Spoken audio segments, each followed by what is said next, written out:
Welcome back to Sunrise, everyone. Well, life as we know it has come to a grinding halt since the coronavirus pandemic has left countries struggling to respond to the rapidly spreading virus. Now, for some, days begin to blend together as people begin to adjust to a new way of life under quarantine.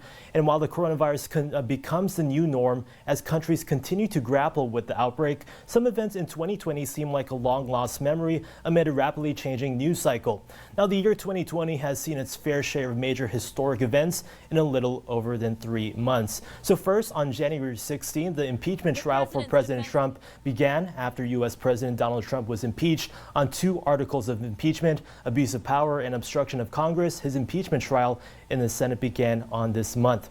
And then on January 22nd, Kobe Bryant and Gigi Bryant, along with 7 other passengers, died in a helicopter crash in Calabasas, California. The group was on their way to a game at Bryant's sporting facility in Mamba Academy in a private helicopter. And then on March 24th, the 2020 Summer Olympics, which were supposed to take place in Tokyo, Japan, were postponed until 2021. And the Olympics were set to take place at the end of July of this year in Tokyo, Japan. Now, while all these major events were happening, how did we not hear about the coronavirus until recently? Well, fortunately, we now have some insight into how it made its path around the world.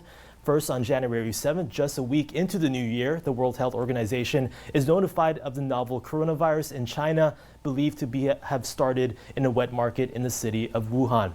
China reported its first death from the novel coronavirus on January 11th, which is just a few days after it was first notified by the World Health Organization, now days after they were notified about that.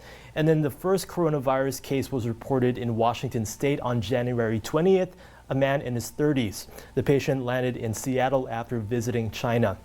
And then on January 23rd, city officials in Wuhan, China, the epicenter of the global pandemic, went under an unprecedented lockdown, impacting its 11 million residents as transportation in and out of the city was shut down. Well, as Arizona grapples with the coronavirus pandemic, healthcare concerns continue